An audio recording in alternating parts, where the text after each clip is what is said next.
Prakash sir, ಈಗ particular ಆಗಿ title ವಿಚಾರವಾಗಿ ಕೇಳೋದಾದ್ರೆ ಅಂದರೆ 2018ರಲ್ಲೇ ಈ ಸಿನಿಮಾ ಪ್ಲಾನ್ ಆಗಿತ್ತು, ಬಟ್ ಈಗ ಮಾಡಿದ್ರಿ. ಡೆವಿಲ್ ಟೈಟ್ಲ್ ಕೇಳಿದಾಗ ದರ್ಶನ್ ಸರ್ ಮನಸ್ಸಲ್ಲಿ ಆರಂಭದಲ್ಲಿ ಆವಾಗ ಏನು ನೋಡಿತ್ತು, ಮತ್ತು ಇದು ನೆಗೆಟಿವ್ ಅಂತ ಅವ್ರು ಯಾವತ್ತೂ ಕನ್ಸಿಡರ್ ಮಾಡಲಿಲ್ವಾ, ಹೇಗೆ ಅನ್ನೋವಂಥದ್ದು? ಇಲ್ಲ, ಟೈಟ್ಲ್ ಬಂದು ಸಿನಿಮಾಗೆ ತುಂಬ ಸೂಕ್ತವಾಗಿತ್ತು, ಸ್ಕ್ರಿಪ್ಟ್ಗೆ ಸೂಕ್ತವಾಗಿತ್ತು. ಸೊ ಹಾಗಾಗಿ ಇನ್ಫ್ಯಾಕ್ಟ್ ಡೆವಿಲ್ ಅನ್ನೋ ಟೈಟ್ಲ್ ಬೇರೆ ಯಾರ ಹತ್ರ ಇತ್ತು, ಅವ್ರನ್ನ ರಿಕ್ವೆಸ್ಟ್ ಮಾಡಿ ನಾವು ಟೈಟ್ಲ್ ಅವ್ರ ಹತ್ರ ನಾವು ತಗೊಂಡಿದ್ದು. ಆ್ಯಂಡ್ ಈಗ ನಾವು ಏನೇ ನೋಡ್ತೀವಿ, it is all about the film, it's about the script. ಅದಕ್ಕೆ ಏನು ಬೇಕು ಅದನ್ನೇ ಮಾಡಿರೋದು. ಆ್ಯಂಡ್ ಅದಕ್ಕೆ ಟೈಟ್ಲ್ ಅದಕ್ಕೆ ಸೂಕ್ತವಾಗಿತ್ತು, ಹಾಗಾಗಿ ಡೆವಿಲ್ ಅಂತ. ಯಾಕೆ ಡೆವಿಲ್ ಅನ್ನೋವಂಥದ್ದು ಒಂದು ಪ್ರಶ್ನೆ ಬಂದಾಗ ಯಾಕೆ ಪರ್ಟಿಕ್ಯುಲರ್ ಆಗಿ ಕತೆಗೆ ಈ ಡೈಲಾಗ್ ಈ ಟೈಟ್ಲ್ ಆಯಿತು, ಮತ್ತು ಅದು ಏನು ಹೇಳಕೊಟ್ಟಿದ್ರಿ ಅನ್ನೋಂಥದ್ದು ಸರ್ ಕ್ಲೀವ್ ಸಣ್ಣದಾಗಿ? ಅದಕ್ಕೆ 11ನೇ ತಾರೀಕೆ ನೋಡ್ಬೇಕು ನೀವು. ಅಲ್ಲ, ಟೈಟಲ್ ಸರ್ ಯಾಕೆ ಕತೆಗೆ ಆಪ್ಟ್ ಆಯಿತು, ಹೇಗೆ? ಕತೆಗೆ ಆಪ್ಟ್ ಆಗಿತ್ತು ಟೈಟ್ಲ್, ಅದಕ್ಕೋಸ್ಕರ. ಟೈಟ್ಲ್ಗೋಸ್ಕರ ಕತೆ ಮಾಡಲ್ಲ, ಕತೆಗೋಸ್ಕರ ಟೈಟ್ಲ್ ಆಪ್ಟ್ ಆಗಿತ್ತು, ಅದಕ್ಕೆ ತಗೊಂಡು. ಓಕೆ ಸರ್, ದರ್ಶನ್ ಸರ್ ಲೈಫಲ್ಲಿ ಒಂದು ಘಟನೆ ನಡೀತು, ಅದು ಖಂಡಿತ ಚಿತ್ರತಂಡಕ್ಕೆ ಒಂದು ಸಂಕಷ್ಟದ ಪರಿಸ್ಥಿತಿನ ತಂದುಕೊಡ್ತು. ಬಟ್ ಅದು ಬಿಫೋರ್ ನೀವು ಶೂಟ್ ಮಾಡುವಂಥ ಪ್ಲ್ಯಾನು ಮತ್ತು ಅವರು ಹೊರಗಡೆ ಬಂದ ನಂತರ ಶೂಟ್ ಮಾಡಿದಂತಹ ಸನ್ನಿವೇಶ ಎಷ್ಟು ಡಿಫಿಕಲ್ಟ್ ಆಗಿತ್ತು ನಿಮಗೆ ಅನ್ನುವಂಥದ್ದು? ಅಂದರೆ ಸಿನಿಮಾದ ಕೆಲವು ಪೋರ್ಷನ್ ಉಳಿಸ್ಕೊಂಡಿದ್ರಿ, ಅದನ್ನು ಬಂದ ನಂತರ ದರ್ಶನ್ ಅವರು ಆ್ಯಕ್ಟರ್, ಅವರು ಆವಾಗಲಿ ಅದಾದಮೇಲಾಗಲಿ ಸಿನಿಮಾ ಆ್ಯಕ್ಟ್ ಮಾಡಬೇಕಾದ್ರಾಗಲಿ ಈಸ್ ಅ ಪ್ರೊಫೆಷ್ನಲ್. ಬೇರೆ ಯಾವುದೇ ಥರದ, ಇನ್ಫ್ಯಾಕ್ಟ್ ನಮ್ಮ ಸೆಟ್ಟಲ್ಲಿ ನಾವು ಫಸ್ಟ್ ಫಾಲೋ ಮಾಡೋದೇ ಅದು. ಆ್ಯಕ್ಚುಲಿ ಏನಂದರೆ ವಿ ವೆರಿ ಪ್ರೊಫೆಷ್ನಲ್. ನಾವು ಅಲ್ಲಿ ಬರೋದು ಎಲ್ಲರೂ ಅಲ್ಲಿ ಅಷ್ಟು ಜನ, ಯಾಕಂದರೆ ಒಂದು 400-500 ಜನ ಒಂದು ಸೆಟ್ಟಲ್ಲಿ ಸೇರ್ತೀವಿ, ಅಲ್ಲಿ ಒಂದು ಕೆಲಸ ನಡೆಯುತ್ತೆ. ಅದ್ರ ಹಿಂದೆ ಶ್ರಮ ಪಡೋವಂಥ ನಮ್ಮ ಜಗ್ಗಿ ಆಗಿರ್ಬೋದು, ಸುರೇಶ್ ಅವ್ರು ಆಗಿರ್ಬೋದು, ಅಷ್ಟು ಜನ ಸೇರಿಸಿ ಒಂದು ಕೆಲಸನ ಅಚ್ಚುಕಟ್ಟಾಗಿ ಶೂಟಿಂಗ್ ಮಾಡಬೇಕು ಅಂತ ಏರ್ಪಾಡು ಮಾಡಿಕೊಡ್ತಾರಲ್ಲ, ಅಲ್ಲಿ ಬಂದು ನಾವು ಬೇರೆ ಯಾವುದೇ ಥರದ ಡಿಸ್ಕಷನ್ಸ್ ಆಗಲಿ ಬೇರೆ ವಿಷಯಗಳು ನಡೀತಾ ಇರಲಿಲ್ಲ. It was a pure work energy and work that happen. So ಯಾವುದೇ ಡಿಫ್ರೆನ್ಸ್ ಇರಲಿಲ್ಲ. ಕತೆ ಚೆನ್ನಾಗಿ ತಲೆಯಲ್ಲಿ ಎಲ್ಲರಿಗೂ ಕೂತಿತ್ತು. ಅದು 1 ವರ್ಷ ಅಲ್ಲ, ಯಾಕಂದರೆ 2018ಇಂದ ಟ್ರಾವೆಲ್ ಮಾಡ್ತಾ ಇದೀವಿ ಅಂದಮೇಲೆ ಆ ಕತೆ ಎಷ್ಟು ಚೆನ್ನಾಗಿ ಅವ್ರ ತಲೆಯಲ್ಲಿ ಕೂತಿತ್ತು ಅಂದರೆ, ನಾನೇ ಏನಾದರೂ ಒಂಚೂರು ಮರೆತರೂ ಕೂಡ ದರ್ಶನ್ ಅವರನ್ನು ನನಗೆ ಜ್ಞಾಪಿಸ್ತಾ ಇದ್ರು. ಸೊ ಹಾಗಾಗಿ it was always a proper professional approach ಅಷ್ಟೇ. ಪ್ರಕಾಶ್ ಸರ್, ಅನ್ಫಾರ್ಚುನೇಟ್ಲಿ ಚಂದನ್ ಅವ್ರನ್ನ ಈ ಸಿನಿಮಾದಿಂದ ಹೊರಗಿಡ್ತಿದೀವಿ ಅನ್ನುವಂಥ ಪೋಸ್ಟ್ನ ಸ್ವತಃ ದರ್ಶನ್ ಸರ್ ಸೋಷಿಯಲ್ ಮೀಡಿಯಾದಲ್ಲಿ ಪೋಸ್ಟ್ ಮಾಡಿದ್ರು. ಯಾರನ್ನ? ಚಂದು ಅವರು ಆಕ್ಟ್ ಮಾಡ್ತಾ ಇದ್ರು ಈ ಸಿನಿಮಾದಲ್ಲಿ, ಬಟ್ ಹೊರಗಡೆ ಇಡ್ತಿದೀವಿ ಅನ್ನುವಂಥದ್ದನ್ನ ಪೋಸ್ಟ್ ಮಾಡಿದ್ರು ದರ್ಶನ್ ಅವರು. ಚಂದುನ? ಯಾವ ಚಂದು? ನಮ್ಮ ಅಳಿಯ. ಹೌದು. ಓಕೆ. ಸೊ ದಿಢೀರಾಗಿ ನಿರ್ಧಾರ ಮಾಡಿದಂಥದ್ದ, ಹೇಗೆ ಏನು ಆ ಪಾತ್ರ ಈಗ ಯಾರು ಮಾಡ್ತಿದ್ದಾರೆ? ಇಲ್ಲ, ಅದು ಹಾಗಲ್ಲ. It was a conscious decision actually. ಅದನ್ನ ಯುವರಾಜ್ ಅವರು ಮಾಡಿದ್ದಾರೆ. ಸೊ ಯಾಕಂದರೆ ಚಂದುನ ಲಾಂಚ್ ಮಾಡ್ತಾ ಇದ್ದೀವಿ, ಅವ್ರು ಲಾಂಚ್ ಮಾಡ್ತಾ ಇದ್ದಾರೆ ಹೀರೋ ಆಗಿ. ಹಾಗಾಗಿ ಅವ್ರದ್ದು ಎಲ್ಲ ವ್ಯವಸ್ಥೆಗಳು ನಡೀತಾ ಇದ್ದಾಗ ಈ ಚಿಕ್ಕ ಪಾತ್ರ ಬೇಡ ಅಂತ ಹೇಳಿ ಅದು ಡಿಸಿಷನ್ ಆಗಿದ್ದು.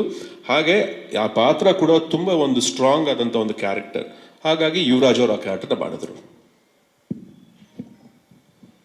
ಸರ್, ಪ್ರಕಾಶ್ ಸರ್ ಅವರ ಅನುಪಸ್ಥಿತಿಯಲ್ಲಿ ಪ್ರಮೋಷನ್ ಮಾಡೋದು ಎಷ್ಟು ಭಾರ ಅಂತ ಅನ್ಸುತ್ತೆ ನಿಮ್ಗೆ ಅಂತ ಹೇಳಿ? ಯಾಕಂದ್ರೆ ಎಲ್ಲಿ ಹೋದ್ರು ಕೂಡ ಅವ್ರು ಇದ್ದಿದ್ರೆ ಪ್ರಮೋಷನ್ಗೆ ಈಸಿ ಆಗ್ತಿತ್ತು.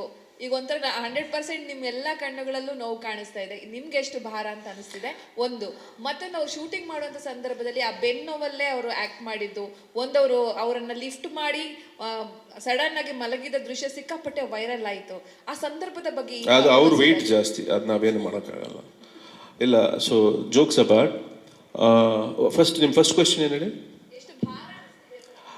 ಡೆಫಿನೆಟ್ಲಿ ನಾನು ಆಗಲೇ ಮೊದಲೇ ಹೇಳಿದಾಗೆ ದರ್ಶನ್ ಇಲ್ಲದೆ ಇರೋದು it's a very big what is a vacuum. ಅದನ್ನು ನಾವು ಯಾವತ್ತೂ ತುಂಬಕ್ಕಾಗಲ್ಲ. ಇನ್ಫ್ಯಾಕ್ಟ್ ನಾನು ಈ ಪ್ರೆಸ್ ಮೀಟ್ನ ಸ್ವಲ್ಪ ತಡವಾಗಿ ಇಟ್ಕೊಂಡಿದ್ದೆ, ಬಂದು ಎಲ್ಲೋ ಒಂದು ಕಡೆ ಬರ್ತಾರೆ, ನಮ್ಮ ಜೊತೆಯಾಗಿ ಇರ್ತಾರೆ ಅಂತಲೇ ನಾನು ಅಂದ್ಕೊಂಡಿದ್ದು. ಸೊ ಆ ನೋವು ಖಂಡಿತ ಇದೆ. ಯಾಕೆಂದರೆ ದರ್ಶನ್ ನಾನು ಆಗಲೇ ಹೇಳಿದಾಗೆ ಜೊತೆಲಿದ್ರೆ it's a very super strength for me.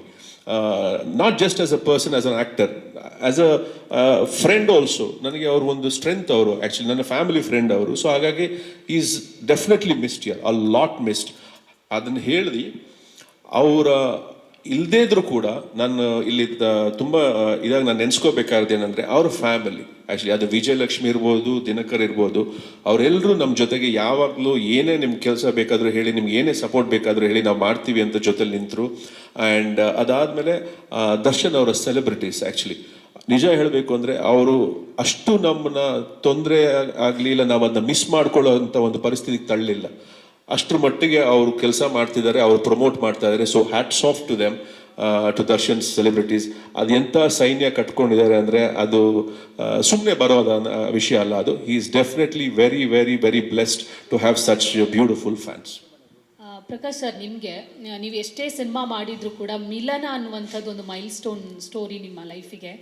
So ಅದಾದ ನಂತರ ದರ್ಶನ್ ಅವರಿಗೆ ಒಂದು ಸಿನಿಮಾ ಮಾಡ್ತಾರೆ ಅಂದಾಗ ಫ್ಯಾಮಿಲಿ ಓರಿಯೆಂಟೆಡ್ ಸಬ್ಜೆಕ್ಟ್ ನಾವು ಮಿಲನ ಎಲ್ಲ ಅಬ್ಸರ್ವ್ ಮಾಡಿದಾಗ ಸೊ ಅದನ್ನು ಯಾವ ಥರ ಕ್ಯಾರಿ ಫಾರ್ವರ್ಡ್ ದರ್ಶನ್ ಅವರ ಒಂದು ಸಿನಿಮಾದಲ್ಲಿ ಮಾಡ್ತಾರೆ ಅನ್ನುವಂಥ ಪ್ರಶ್ನೆ ಸಾಕಷ್ಟು ಇತ್ತು. ಅದನ್ನು ಯಾವ ಥರ ಕಂಟಿನ್ಯೂ ಮಾಡ್ಕೊಂಡು ಹೋಗಿದ್ದೀರಾ? ಅದೇ ಥರ ಇರುತ್ತೆ ಅಂದರೆ ಫ್ಯಾಮಿಲಿ ಆಡಿಯನ್ಸ್ಗೆ ಕೂಡ ಕೂತ್ಕೊಂಡು ನೋಡುವಂಥ ಸಿನಿಮಾ ಆಗಿರುತ್ತಾ ಇದು ಅಂತ? ಖಂಡಿತ ಅದು ಎಲ್ಲರೂ ಕೂತ್ಕೊಂಡು ನೋಡುವಂಥ ಸಿನಿಮಾನೇ ಖಂಡಿತ ದ ಡೆವಿಲ್. ಬಟ್ ಅಪ್ರೋಚ್ ಬೇರೆ ಇದೆ. ಆ್ಯಂಡ್ ಎಲ್ಲರೂ ಹೇಳ್ತಾರೆ ಸರ್ ಮಿಲನ ಥರ ಸಿನಿಮಾ ಅಂತ. ನಾನು ಹೇಳ್ತೀನಿ ಓಕೆ ಮಿಲನನೇ ಇನ್ನೊಂದ್ಸಲ ನೋಡ್ಬಿಡಿ ಅಂತ. ಸೊ ಹಾಗೆ ಐ ಕಾಂಟ್ ರೆಪ್ಲಿಕೇಟ್ ಮಿಲನ, ಇಲ್ಲ ಮಿಲನ ಥರನೇ ಇನ್ನೊಂದು ಸಿನಿಮಾ ನಾನು ಮಾಡೋಕ್ಕಾಗಲ್ಲ. ನನಗೂ ಒಂದು ಚಾಲೆಂಜಸ್ ಬೇಕು, ನಾನು ಬೇರೆ ಏನಾದ್ರು ಟ್ರೈ ಮಾಡ್ತೀನಿ ಅನ್ನೋ ಒಂದು ಇದು ಬೇಕು. ಸೊ ಹಾಗಾಗಿ ತಾರಕ್ ನಾವು ಮಾಡಿದಾಗ ಆ್ಯಕ್ಚುಲಿ ದರ್ಶನ್ ಇಲ್ಲ ನಾವು ಫ್ಯಾಮಿಲಿ ಸಿನಿಮಾನೇ ಮಾಡಬೇಕು ಫಸ್ಟು ಅಂತ. ಯಾಕಂದರೆ ತಾರಕ್ ನಾವು ಮಾಡಬೇಕು ನಾನು ಹೇಳಿದೆ ಇಲ್ಲ ನಾನು ಬೇರೆ ಏನೋ ಮಾಡಬೇಕು ಅಂತ ಅನ್ಕೊಂಡು ಇಲ್ಲ ತಾರಕ್ಕೆ ಮಾಡೋಣ ಅಂತ. ಸೊ ಹಾಗಾಗಿ ತಾರಕ್ ಆಗಿದ್ದು. ಸೊ ನಾವು ನೆಕ್ಸ್ಟ್ ದ ಡೆವಿಲ್ ಮಾಡ್ಬೇಕಾದ್ರೆ ನಾನು ಹೇಳಿದೆ ನೀನು ಅನ್ಕೊಂಡು ಹಾಗೆ ಒಂದು ಸಿನಿಮಾ ಆಯ್ತಲ್ಲ, ಈಗ ನಾನು ದರ್ಶನ ಹೇಗೆ ನೋಡಬೇಕು ಅಂತ ಅನ್ಕೊಂಡಿದ್ದೀನೋ ಹಾಗೊಂದು ಸಿನಿಮಾ ಮಾಡಬೇಕು ಅಂತ ಈ ಥ್ರೆಡ್ನ ನಾನು ಅವ್ರಿಗೆ ಹೇಳಿದ್ದು. ಸೊ ಡೆಫಿನೆಟ್ಲಿ ಆ ಒಂದು ಜರ್ನಿಗೂ ಇದಕ್ಕೂ ಸಂಬಂಧನೇ ಇಲ್ಲ. And having said that it is definitely something the entire family can sit and watch.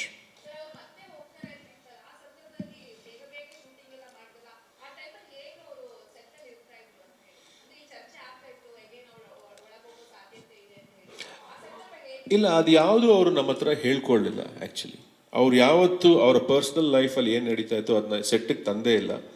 In fact ಈ ವಾಸ್ ವೆರಿ ಪ್ರೊಫೆಷ್ನಲ್. ನೀಟಾಗಿ ಶೂಟಿಂಗ್ ಮಾಡೋಣ, ಕರೆಕ್ಟಾಗಿ ಮುಗಿಸ್ಕೊಳ್ಳೋಣ, ಯಾಕಂದರೆ ಆಲ್ರೆಡಿ ಇಷ್ಟು ಲೇಟ್ ಆಗಿದೆ, ಬೇಗ ರಿಲೀಸ್ ಮಾಡೋಣ ಸಿನಿಮಾ ಅನ್ನೋದೇ ಇದ್ದಿದ್ದು. ಆ್ಯಂಡ್ ನೀವೆಲ್ಲ ಕೇಳಿದ ಹಾಗೆ ಬ್ಯಾಕ್ ಪೇನ್ ಅಂತ ಹೇಳಿದ್ರೆ ಅವರು ಎಷ್ಟು ಮೆಡಿಸಿನ್ಸ್ ತೊಗೊಳ್ತಿದ್ರು, ಎಷ್ಟು ಇಂಜೆಕ್ಷನ್ಸ್ ತೊಗೊಳ್ತಿದ್ರು ಅನ್ನೋದು ನಾನಾಗಲಿ ಬೇರೆ ನಮ್ಮ ಜೊತೆ ಕೆಲಸ ಮಾಡಿದಂಥ ಎಲ್ಲರೂ ಸೆಟ್ಟಲ್ಲಿ ನೋಡಿದ್ದಾರೆ. ಸೊ ಅದ್ರ ಬಗ್ಗೆ ನಾನು ಜಾಸ್ತಿ ಚರ್ಚೆ ಮಾಡೋಕ್ಕೆ ಹೋಗಲ್ಲ. Because it was there, it existed.